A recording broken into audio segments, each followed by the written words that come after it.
But we thought that to keep the rebounding close and to take care of the basketball and take good shots and try to keep them in a transition. Obviously, we had some turnovers that helped them get into transition at times, especially in the second half. But we thought, to beat Michigan State, you got to put yourself in a position to beat them, and we were able to do that.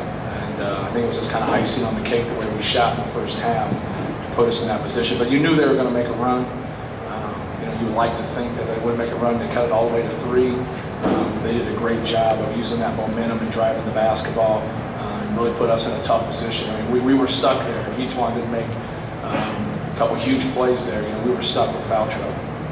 And how about the play you got from each one? Well, I thought, outside of about a 5-minute stretch, he really showed some poise and when to attack, when not to attack, and did a good job. He's a very confident player. And when he just lets the game come to him, he can kind of quietly score 25 points. And made some big plays tonight, made some big shots, but he's come a long way. And he's really worked on his game and put himself in a good position. Coach, could you comment about the atmosphere tonight? Well, I thought it was a great atmosphere. It's one of the best in college basketball.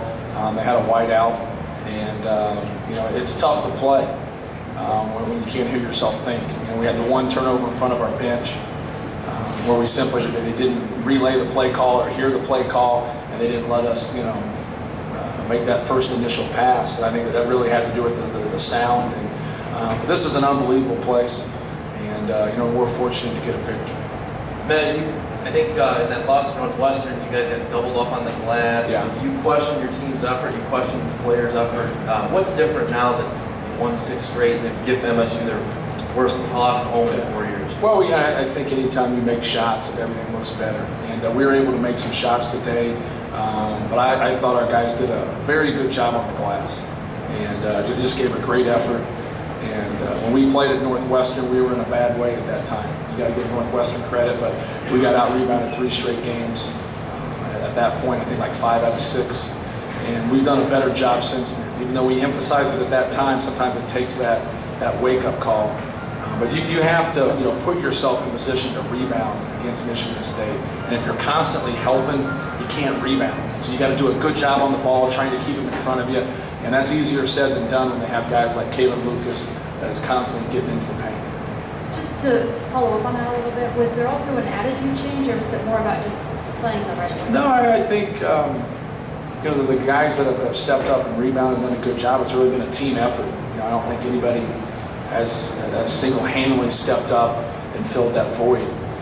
But it's been more of just getting better position, doing a better job on the. We shot the ball better, and and I always talk about that. It goes a long way. When you're making shots, sometimes you're making mistakes in other areas, and it covers up for that. You really camouflage, some of your deficiencies. So I think we've done a better job. You look at your stats here. You go to Michigan State and you shoot 57%, you shoot 91% from the free throw line, and you out-rebound them, you're going to win the game. And we put ourselves in a position to win the game, and we were able to do that. We had Michigan up 27 points. We let them cut that all the way down to 10. We had Ohio State up 13 points with 7-8 minutes to go. They come back and beat us. So we've gotten to a point where we got a lead, and we've let people get back into it. We haven't done a good job with that. But you like having that problem. Like tonight, having a 17, 18 point lead, and they cut it to 3. It's a good problem to have, but, I don't really know how you coach them up at that point. Once you get up, try to advance that lead and not play like prevent defense in football. But we've struggled with it, and just glad to see we stepped up, made the plays necessary to push it back out again. Matt, in the first half especially, but also late with the one for Rob, you seem to be able to slip guys to the basket, get a couple of look like backdoor plays, several big baskets. Talk about how important those were, especially each one's pass to Rob for the layup that kind of put it away. Yeah, well, they're very aggressive, and when they show on screens and when they hedge on screens, and then they stay into the basketball. And we wanted to give some different looks with our ball screens and our screening action, just to try to keep them honest and keep them away, from the ball handler.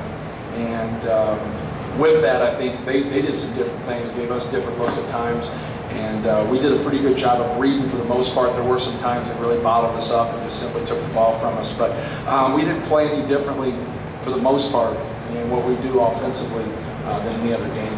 Coach, every offensive set, you guys seem to go over 3, 4, or 5 ball screens. How important are those ball screens to attacking the MSU defense? Well, it's, you know, we put the ball in Etuan Moore's hands. And it's not as much as the ball screens. We try to, he does a good job distributing, he does a good job making plays. But ball screens are very important. I think it's a tough thing to defend. I think that's why you see a lot of college teams really you know, using ball screens. But we try to get a lot of screening action. They obviously switch, you know, with their guards and switch with their bigs. And so we try to play off that and try to use that to help us. Sometimes it does, sometimes it doesn't. But they're a tough team to go against. And you know, we're very fortunate to be able to use some of that ball screen action and get some things from it. But really when it comes down to it, we got a couple real good offensive players, and they stepped up and made plays.